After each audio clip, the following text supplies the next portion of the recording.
what is this video about today?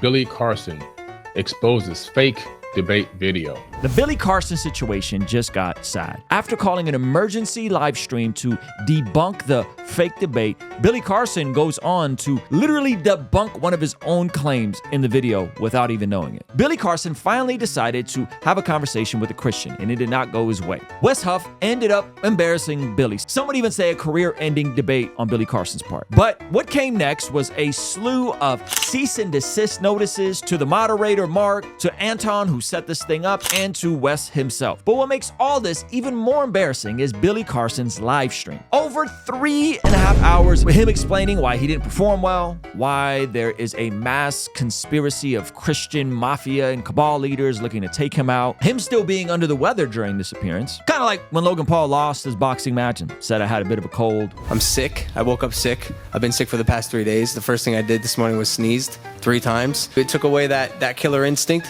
And then he brags about having friends in high places and even pulling the race card. You thought I was just some dumb black guy that just happened to get a little lucky with a couple of clips online and gain some popularity. But the best part of his 3.5 hour stream was when he started to try and debunk the claims that he was debunked for. Specifically, the claims that Wes clearly called him out on regarding the Sinai Bible. He moves the goalposts and tries to reconcile some of the outlandish claims he's made and why he wasn't able to deliver them when he was with Wes face to face. But before we get into that, guys, my name is Ruslan. This channel exists to encourage, empower, and inspire you to live a life that blesses God. If you're new here, if you're not new here, do me a favor, hit that subscribe button. As a huge percentage of the people that watch this channel regularly, unfortunately, are not subscribed. All right, let's jump into this video. Billy goes on to explain that he had pneumonia and was in the hospital for weeks and was feeling under the weather when he ended up having this conversation. I'm not going to unpack all of that. That could be true, and it doesn't really affect anything. I'll just be unpacking some of the claims he tries to use in this video to debunk the things he should have said to Wes. Okay, so first thing, I got to point out, Billy, if you're watching this is the definition of a slap lawsuit, okay? Listen to what Billy says in this part of the video. The money that you thought you were making and the popularity you thought you were making is all going to be spent on attorney's fees. And I don't care if I win or lose. I just want you to spend money. This is someone that's clearly unhinged and also unfortunately does not understand how the law works. A slap lawsuit is a strategic lawsuit against public participation, and it is a civil complaint or a counterclaim filed to silence or intimidate someone who speaks on a matter of public interest. The term was coined in 1980s. So what Billy is basically admitting to there is that he is okay with filing a bunch of slap lawsuits against creators, against people that were part of this process, because he just wants them to spend money. But what he doesn't understand is this could open him up to a countersuit. Translation differences. KJV, translators worked from a limited set of late medieval Greek manuscripts, primarily the Textus Receptus and Hebrew texts available in the early 17th century. In contrast, the Codex Sinaiticus is an earlier manuscript, reflecting a different textual tradition. These distinct source materials contribute to differences in wording and interpretation between the two versions. Okay, so Billy thinks he's cooking here. Here's the thing. Anyone with even a basic level understanding of textual criticism understands the distinction between the Codex Sinaiticus, which is the earliest manuscripts, and the Textus Receptus, which is where we get the KJV only movement from, meaning people that believe the later manuscripts that the KJV comes from are actually better because they contain some passages that are missing in the earliest manuscripts. But anyone with a study Bible, I mean, almost anyone with really any Bible, can find these discrepancies. They don't make any major doctrinal issues. They are things like a story being left out in the Gospel of John about the woman being caught in the act of adultery. The last 11 verses being left out of Mark 11, which we just did a video on reacting to the West Virginia church handling bit. This is stuff that within Christian communities we know about and we've known about. So Billy is presenting this information as if it's shocking and a smoking gun. There's no smoking gun here. We know that there's variance in our scriptures. This is called textual variance. This is stuff that's been discussed and debated between Dr. James White and Bart Ehrman. Nothing new here. The variations between the Codex Sinaiticus and the KJV have led to differing theological understandings. For example, the absence of certain passages in the Codex Sinaiticus, such as the longer ending of Mark, affects narratives concerning the resurrection and ascension of Jesus. These differences highlight the importance of textual criticism and biblical studies to understand the development and transmission of biblical texts over time. Okay, so let's just concede that point. Let's just say that the last 11 verses of Mark don't talk about the resurrection and the ascension of Jesus, which they don't in that specific translation and that not being in there. But that's not what Billy was arguing. You see, what Billy was arguing was that the Sinai Bible, the Codex Sinaiticus, never made a claim that Jesus was crucified. Billy was arguing that Jesus was not crucified. He actually wasn't arguing about the resurrection or the ascension. Furthermore, he's also missing that the resurrection and the ascension is documented in the other 3 Gospels, even outside of the 11 verses of Mark. So again, this is a big nothing burger. There's nothing here to discuss because we all know that the last 11 verses of Mark aren't in the earliest manuscripts, which is the Sinai Bible. Nothing there you guys are doing is uplifting anybody. Nothing there you guys are doing is changing anyone's life. Nothing you people are doing over there is helping anyone. You guys are spending tens of thousands of dollars on fake bots and fake YouTube accounts and sending people, hordes of people to attack and show their true Christian colors. Okay, first of all, Billy, you can't have a career, it seems like, without attacking Christianity. That's why this has started. You decided to consistently spew nonsense and flat out misinformation about Jesus on everywhere from Joe Rogan to the Schultz podcast to PBD. You then got confronted and got challenged. You lost the debate and you're running from it. You're running from it in a very nasty way. Regarding people sending bots and accounts, my brother, all you got to do is look at this video and see that the most liked comment on this video is, for me, a verified account here on YouTube with over 670,000 subscribers. Real comments, real views. We don't got to send you bots. Now, earlier in the video, Billy did mention that there was potential threats against his family and all that kind of stuff. And listen, I think that's horrendous. And I don't think anybody should be messing with his family or dragging his kids into this. That is awful. I don't know any Christian a part of this whole process that would do anything of the sort. I don't think Billy should be harassed. I don't think Billy should be threatened. I don't think anybody should be showing up to his house. I think all of that is wrong. And if you notice in my actual videos, I didn't talk about any of the backlog story about you claiming to be a certain age or whatever legal issues you may have not had earlier in your life. We're dealing with the actual claims you, sir, are making about Jesus. Nothing else. Okay, now the next part of this video is the best part of this video.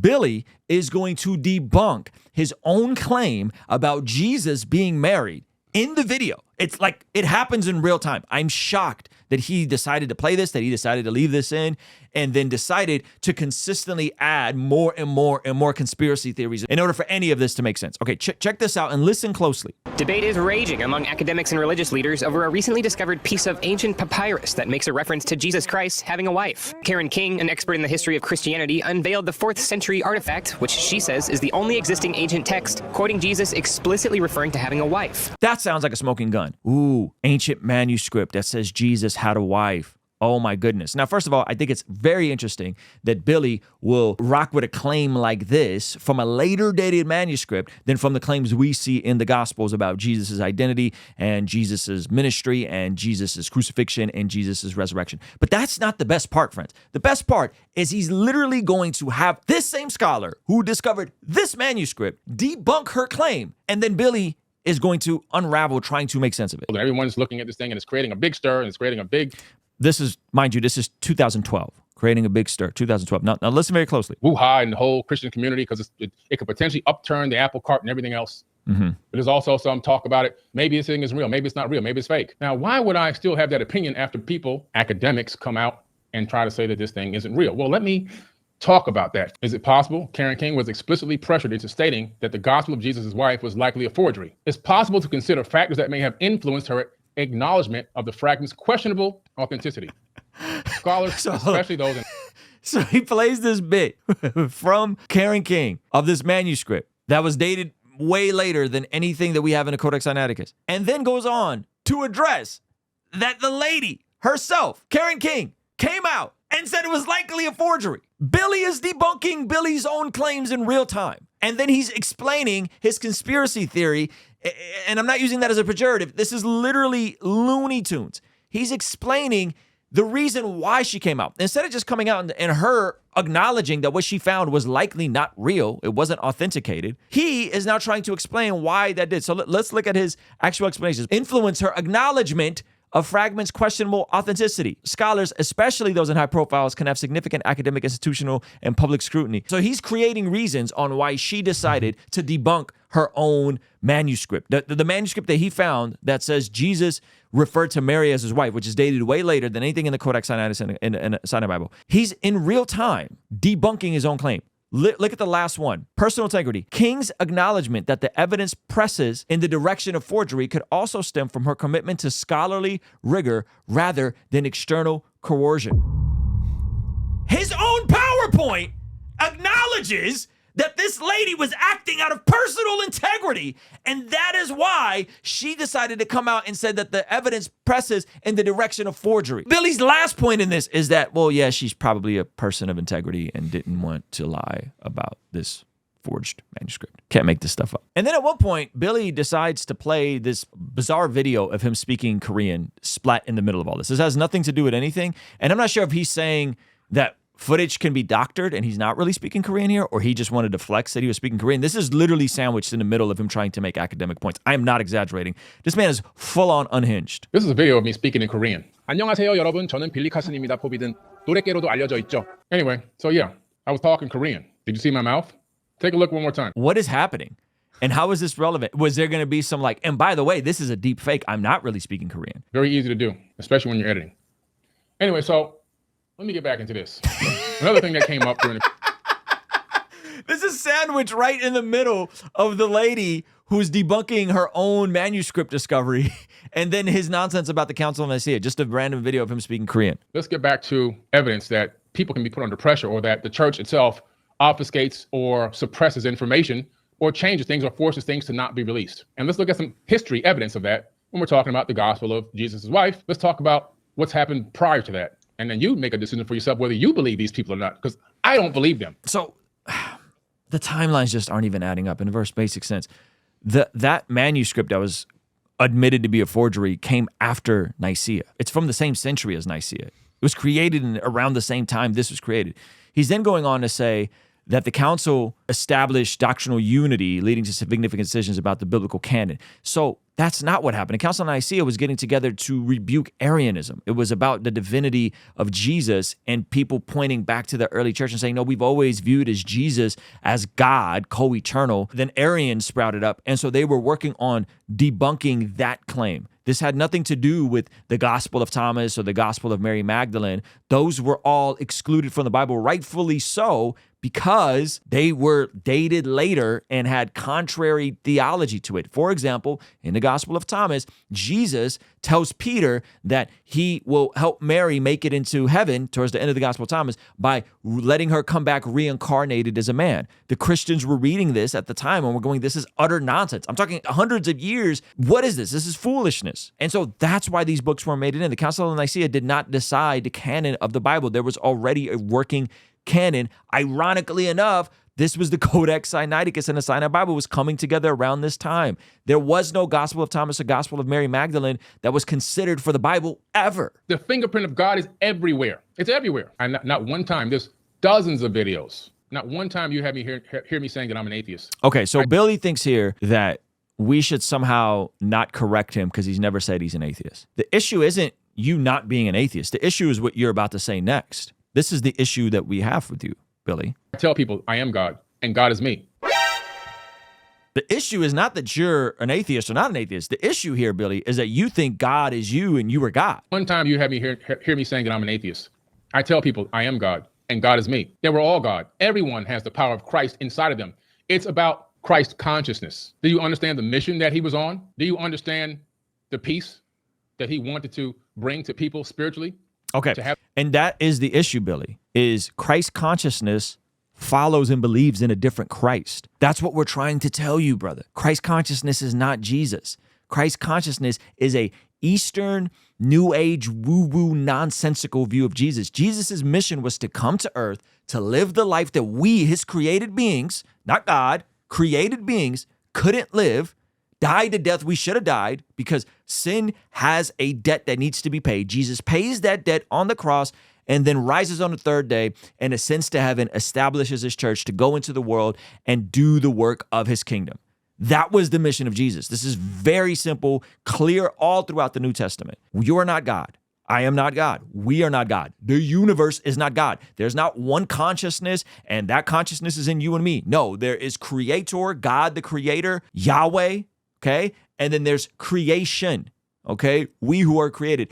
And even if you were to parallel this and say, well, people create other people, yeah, it takes two people who was a male and a female to come together to create another human. No person can create a person by themselves. They need another person, okay? God is the only thing that is the source of everything.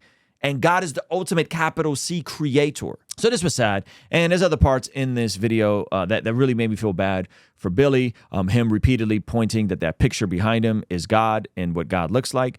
Him repeatedly just fumbling simple things. Like he tries to quote a verse from Deuteronomy 28 and puts the wrong translation on the screen about grape being in the Bible. Just bad mistake after bad mistake. Keeps digging himself a bigger hole. And all Billy needs to do is just stop talking about Jesus and just say he doesn't know what he's talking about when it comes to Christianity. He's wrong about the Bible and Christianity. And we'll leave you alone. Just do that. Just say you're wrong about Bible and Christianity and we'll leave you alone, brother. You don't got to do all this threatening, all these lawsuits, all these attempts at slap lawsuits that are probably going to get you in more trouble and probably going to cost you way more than you want to pay when people start countersuing you if you actually follow through on these lawsuits.